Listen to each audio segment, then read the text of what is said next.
Bonjour, je commence aujourd'hui une série de 3 vidéos consacrées à l'importante mais controversée question de l'énergie sombre. Depuis 1927 et l'article fondateur de la cosmologie relativiste moderne, qui est dû à Georges Lemaître, théorie et observation se sont accordées pour prouver que l'univers se dilate. La plupart des astronomes ont longtemps considéré que cette expansion de l'espace, sous l'influence de la force attractive de la gravité, devait évoluer en ralentissant, c'est-à-dire que la vitesse d'expansion devait diminuer au cours du temps. Or, à la fin des années 1990, comme on va le voir, des observations astronomiques sont venues contredire cette thèse, qui correspondait d'ailleurs qu'à des solutions cosmologiques très simplifiées de la relativité générale. En utilisant les données recueillies par les grands télescopes au sol et dans l'espace, deux équipes indépendantes d'astronomes, conduites par Saul Perlmutter, Brian Schmidt et Adam Riess, se sont lancées dans la cartographie de l'univers, pensant en fait mesurer avec une précision encore jamais atteinte les signes d'un ralentissement de l'expansion. Alors pour réaliser ces mesures, les chercheurs ont étudié les caractéristiques d'une cinquantaine de supernovae lointaines dites de type 1A. Alors ces supernovae de type 1A sont associées à des naines blanches qui sont, je vous le rappelle, des résidus compacts de l'évolution stellaire, aussi massifs que le Soleil, mais pas plus grandes que la Terre. Et quand la masse des naines blanches atteint la limite de stabilité, dite limite de Chandrasekhar, qui est égale à 1,4 fois la masse du Soleil, elles explosent en émettant autant de lumière qu'une galaxie tout entière, donc une supernova. Alors comme le processus d'explosion est toujours le même, leur luminosité intrinsèque est relativement constante, de sorte que plus leur luminosité apparente est faible, plus elles sont lointaines. Voilà, oui, parce que je rappelle que par rapport à la luminosité intrinsèque, la luminosité apparente que nous recevons, elle décroît comme l'inverse du carré de la distance. Alors justement, à leur grande surprise, les astronomes ont constaté que ces étoiles moribondes étaient en fait moins lumineuses, donc un peu plus éloignées que ce que prévoyait le modèle consensuel d'une expansion ralentie. Alors faisant office en quelque sorte de chandelle standard, ces supernovae de type 1A permettent de calibrer les vitesses de fuite des galaxies dans lesquelles elles explosent.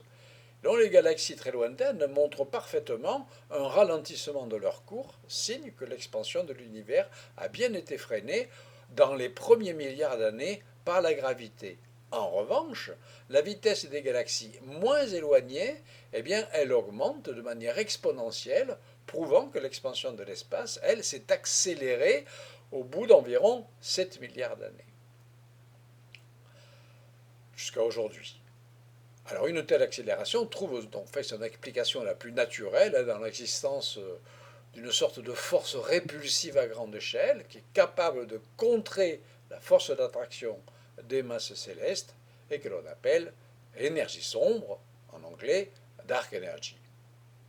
Alors la découverte, publiée en 1998, je me souviens, elle a donné lieu aux habituels effets d'annonce dans la presse de vulgarisation, un peu à sensation, notre modèle de l'univers remis en question, toutes les bases établies par la cosmologie pourraient être observées, c'est ce qu'on pouvait lire dans certains journaux de l'époque.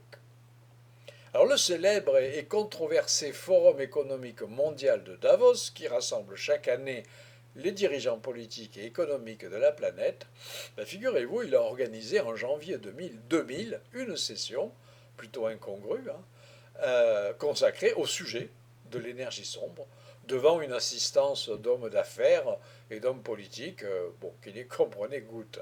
Faut bien le dire. Alors j'étais invité, si j'en parle, c'est parce que j'étais invité comme intervenant, en fait, à cette session, en compagnie de 2 cosmologistes américains. Alors, moi j'ai tenté de tempérer un petit peu l'emballement médiatique en expliquant que l'accélération de l'expansion cosmique ne nécessitait pas forcément une remise en question des modèles généraux de Big Bang et ne représentait en fait une surprise que pour ceux qui en ignoraient en fait ignoraient les subtilités de la cosmologie relativiste. Alors bon, Je crois que je n'ai eu aucun succès parce qu'il n'était pas évident, devant une assistance majoritairement anglo-saxonne et en attente de scoop, d'expliquer qu'en fait, le physicien belge Georges Lemaître, en langue française et avec 60 ans d'avance, avait déjà donné tous les tenants et aboutissants de la répulsion cosmique en invoquant quoi? Eh bien, une constante cosmologique.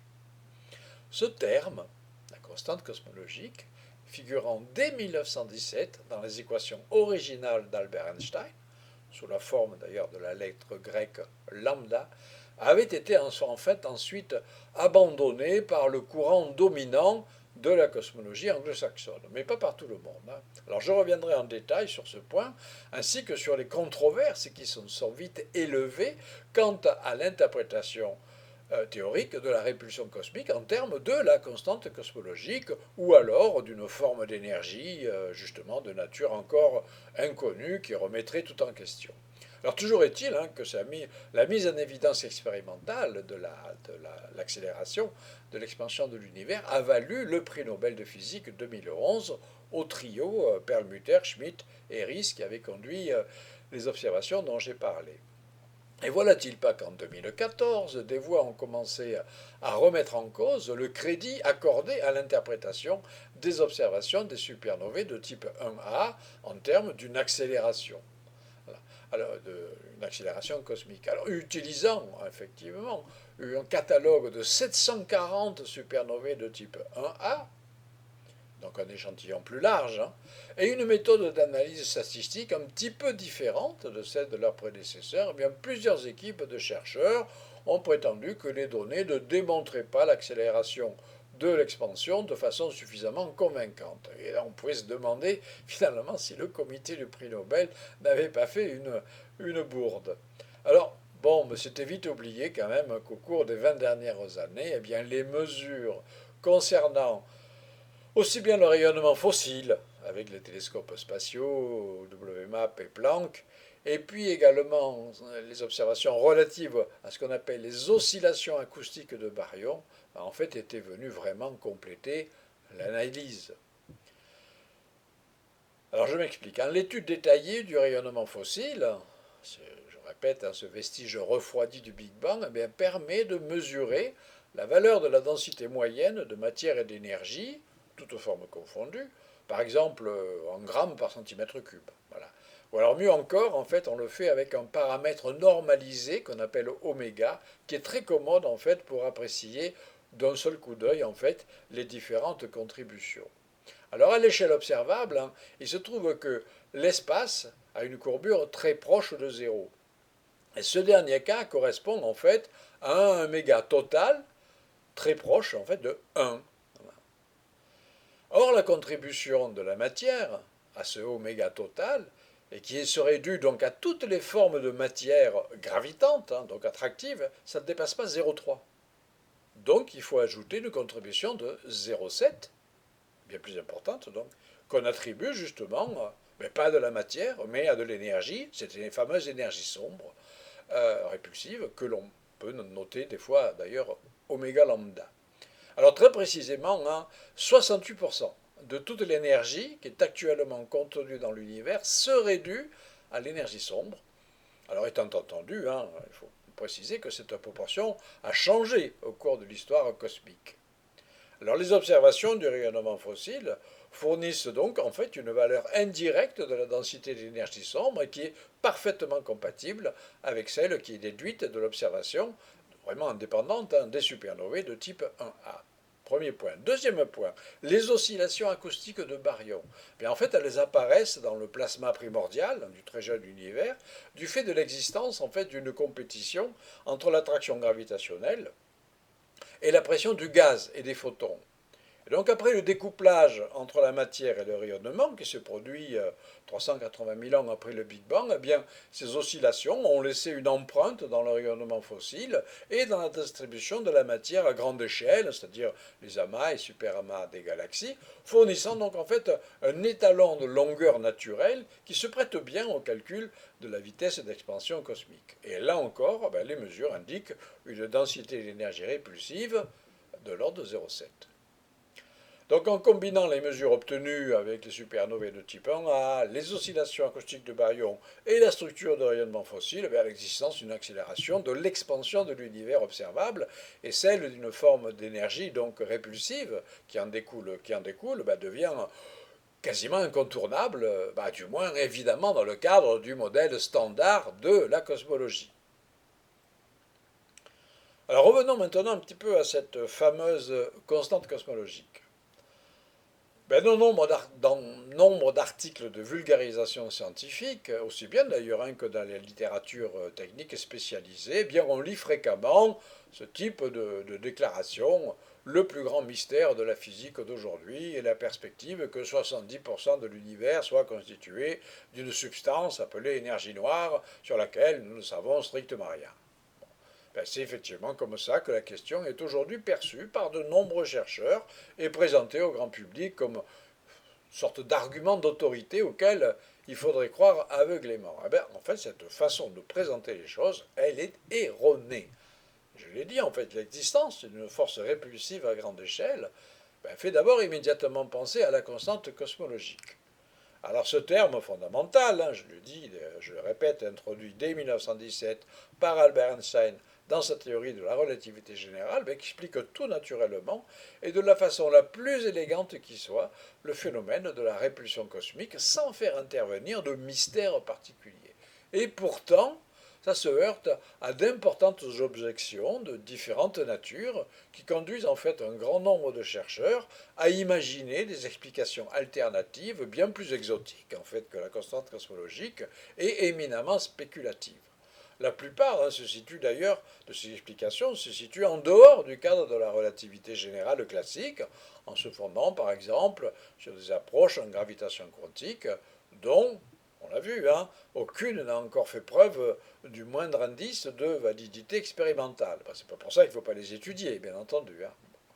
Alors le fonctionnement, le fonctionnement même de la recherche scientifique, qui en garantit d'ailleurs la vitalité, ça conduit effectivement les chercheurs à explorer des explications alternatives. C'est une saine exigence épistémologique et une bonne pratique scientifique que d'être a priori sceptique à l'égard de tout modèle, soit-il standard, en fait, et d'explorer d'autres voies. Alors, dans le cas de la répulsion cosmique, il est quand même exagéré d'invoquer, comme on le lit souvent, le plus grand mystère de l'univers pour un phénomène qui peut avoir en fait une explication très simple et bien comprise au sein des théories physiques actuelles, c'est-à-dire la constante cosmologique. Voilà. Et il est donc également trompeur d'invoquer une soi-disant mystérieuse substance pour désigner l'énergie noire qui en serait responsable. Voilà, c'est un peu comme si on disait que la force centrifuge qui a tendance à nous pousser en dehors d'un manège, résultait d'une substance mystérieuse. Voilà. Alors les objections récurrentes que l'on oppose à l'identification entre énergie noire et constante cosmologique, elles sont en fait de quatre ordres différents. Alors, le premier, c'est un présumé rejet historique de la constante cosmologique par Albert Einstein lui-même, et donc à sa suite par une bonne partie, disons-le, moutonnière de la communauté des cosmologistes, vu évidemment le prestige d'Albert Einstein. Le second, c'est un problème dit de la coïncidence. Le troisième, c'est l'interprétation de la constante cosmologique en termes d'énergie du vide. Et le quatrième, c'est l'écart abyssal entre la valeur théorique de l'énergie du vide, que certains croient savoir calculer en théorie quantique des champs, et la valeur expérimentale déduite des observations sur l'accélération cosmique. Alors dans la suite, on va examiner un peu plus en détail pourquoi ces différents points en fait ne résistent pas à une analyse objective. Alors le débat il est quand même important pour la cosmologie parce que, outre les rivalités qui peuvent exister entre diverses positions théoriques, c'est un petit peu la nature de la recherche, la nature précise de l'énergie sombre gouverne l'évolution à long terme de l'univers, comme je le dirai dans la dernière vidéo sur le sujet. Alors l'introduction de la constante cosmologique a-t-elle vraiment été la plus grosse bévue d'Albert Einstein, comme on le lit parfois? Donc je reviens, 1917, donc Einstein souhaite naturellement utiliser sa toute fraîche théorie de la relativité générale pour décrire la structure de l'univers dans son ensemble. Alors la conception qui prévaut à cette époque, c'est que l'univers doit être statique, c'est-à-dire invariable dans le temps. Donc Einstein s'attend à ce que sa théorie appuie cette observation. Mais à sa grande surprise, ce n'est pas le cas. C'est-à-dire que le modèle d'univers qu'il élabore en premier lieu, qui est empli uniformément de matière, et dont la géométrie d'ailleurs est celle d'une hypersphère, n'a pas un rayon de courbure constant. C'est-à-dire que la force attractive, inexorable de la gravité, qui agit sur chaque système, sur tous les systèmes de corps célestes, a tendance à le déstabiliser et à le faire s'effondrer sur lui-même.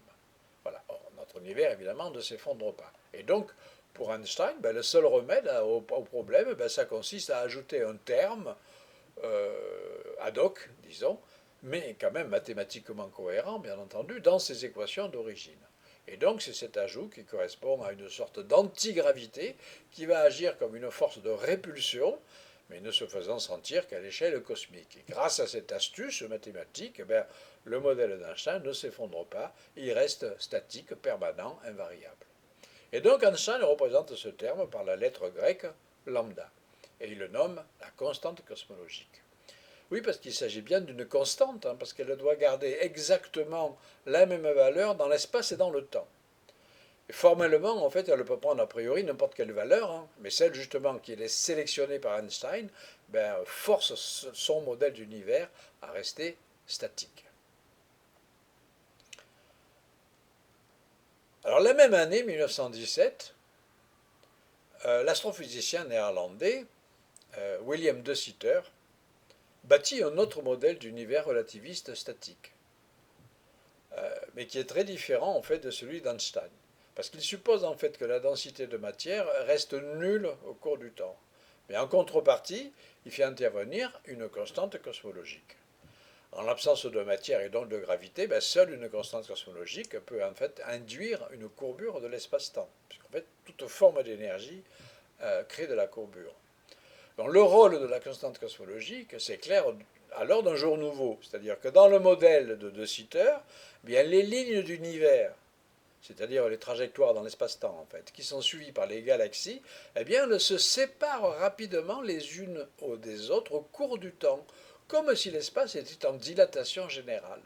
Et ça signifie qu'en l'absence de matière, la constante cosmologique a une influence sur la structure de l'univers. Alors aux yeux d'Einstein, la solution de De Sitter se réduit en fait à une simple curiosité mathématique, parce qu'il dit que l'univers réel, il contient bel et bien de la matière. Bon. Alors, un premier coup de théâtre se produit en 1922, lorsque le physicien et mathématicien russe Alexander Friedman étudie les modèles cosmologiques relativistes, mais cette fois-ci sans préjuger du caractère statique de l'univers. Il découvre alors des solutions simples et exactes de la relativité générale, où le rayon de courbure de l'espace, il varie au cours du temps, qu'il y ait une constante cosmologique ou pas. Les modèles statiques, donc précédemment trouvés par Einstein et De Sitter, n'apparaissent plus que comme des cas très particuliers de solutions plus générales qui sont en réalité dynamiques. Alors, évidemment, c'est une découverte théorique absolument capitale. D'ailleurs, peu d'années après, les observations astronomiques effectuées aux États-Unis par Vesto Slipher et qui sont mises en forme en 1929 par Edwin Hubble, qui en tirera d'ailleurs à lui seul toute la gloire, confirment que les galaxies ont effectivement tendance à se séparer au cours du temps. Et de façon concomitante, le théoricien britannique Arthur Eddington, il réétudie le modèle statique d'Einstein et il démontre effectivement que, un petit peu comme un stylo posé sur sa pointe, il est instable et à la moindre perturbation, il doit rentrer en expansion ou en contraction. Et donc tous ces faits nouveaux, ça concourt à faire admettre d'une part que le modèle cosmologique d'Einstein n'est pas un bon modèle d'univers, d'autre part à remettre en cause la constante cosmologique. Et pourquoi? Parce qu'en fait elle ne remplit plus la fonction première qu'avait imaginée Einstein, qui était de stabiliser le rayon d'univers. Donc dans ces conditions, on se dit à quoi bon la garder? Et Einstein est le premier à faire son autocritique. Alors après quelques réticences, il finit par admettre la pertinence des solutions dynamiques trouvées par Friedman, et dans la solution nouvelle qu'il élabore en 1932 avec De Sitter, qui est un modèle d'univers de densité uniforme, de courbure nulle et en expansion perpétuelle, dont la description vient d'ailleurs en une seule petite page, c'est très simple, mais la constante cosmologique a complètement disparu. Voilà, donc à première vue, le débat paraît clos, exit la constante cosmologique. Oui, mais voilà, il y a quelqu'un qui n'est pas d'accord. Il s'appelle Georges Lemaître. Il a commencé ses recherches cosmologiques en 1925. Il a compris le rôle dynamique qui est joué par la constante cosmologique dans le modèle de De Sitter. En 1927, il retrouve, indépendamment de Friedman, les solutions dynamiques plus générales. Et il fait pour la première fois le lien entre l'expansion de l'espace et la fuite apparente des galaxies. Donc en fait, c'est lui, le véritable père de la cosmologie moderne et des fameux modèles de Big Bang. J'ai consacré beaucoup d'écrits et des livres entiers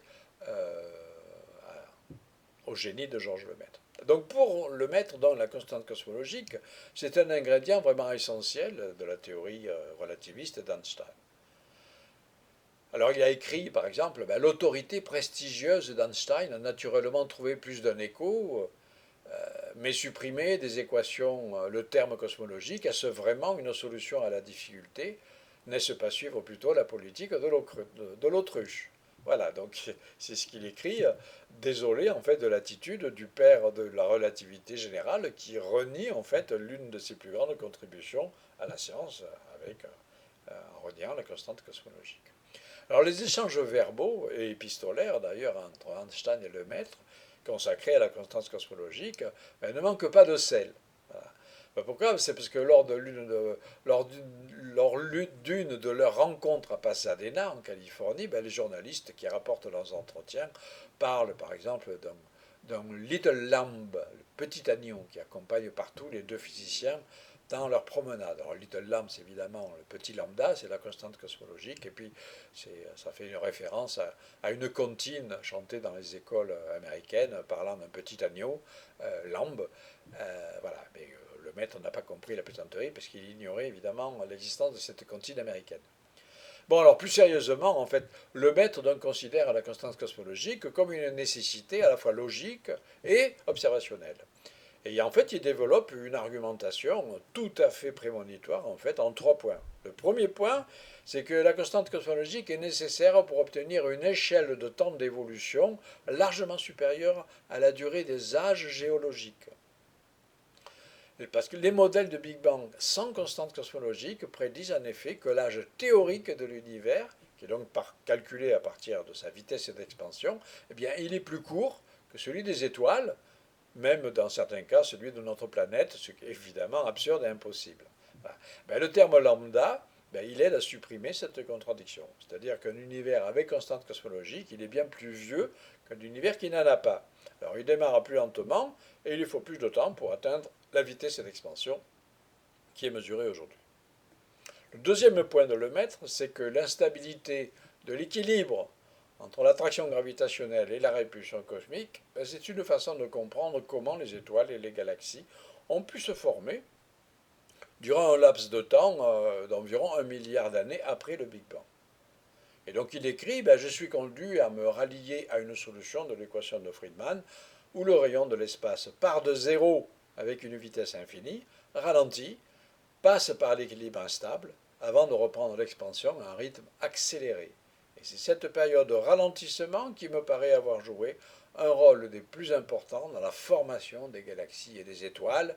Elle est évidemment essentiellement liée à la constante cosmologique. Voilà, citation extraite d'un article fondamental qu'il a publié en 1931. Le troisième point, avancé par Georges Lemaître, c'est le plus profond, vous allez le voir, c'est dit qu'en fait l'énergie n'est définie qu'à une constante additive près. Parce que la relativité générale, en fait, ne donne pas de méthode d'ajustement lors d'un changement arbitraire, en fait, du niveau zéro de l'énergie. Et donc, selon le maître, la constante cosmologique permet de faire justement cet ajustement. Et dès 1934, il entrevoit le lien entre la constante cosmologique et la mécanique quantique qui à l'époque est encore relativement balbutiante. Il écrit: la constante cosmologique est certes superflue pour expliquer, mais la gravitation n'est pas toute la physique. D'un point de vue purement géométrique, le rayon de l'espace de Riemann était aussi une constante de trop.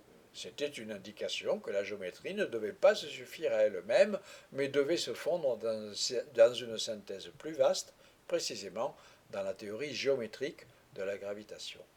La constante cosmologique, qui apparaît dans cette dernière théorie, n'est-elle pas une indication d'un élargissement ultérieur de la théorie en une théorie qui parviendrait à unir et synthétiser le point de vue de la relativité et celui de la mécanique quantique, où figure aussi une constante caractéristique, la constante de Planck, qui n'est peut-être pas sans rapport avec la constante cosmologique. Voilà donc aux yeux de Lemaître, la constante cosmologique est parée de toutes les vertus. Et pourtant, il ne parviendra jamais à convaincre Einstein, lequel ira jusqu'à dire qu'avec l'introduction de la constante cosmologique, il avait commis la plus grosse bévue de sa vie. Voilà. Ça a été rapporté notamment par Georges Gamow et par Lemaître lui-même un peu plus tard. Alors on interprète généralement cette curieuse déclaration par le fait que Einstein, le père de la relativité générale, aurait été mécontent d'avoir gâché la beauté de sa théorie en introduisant donc un terme superflu.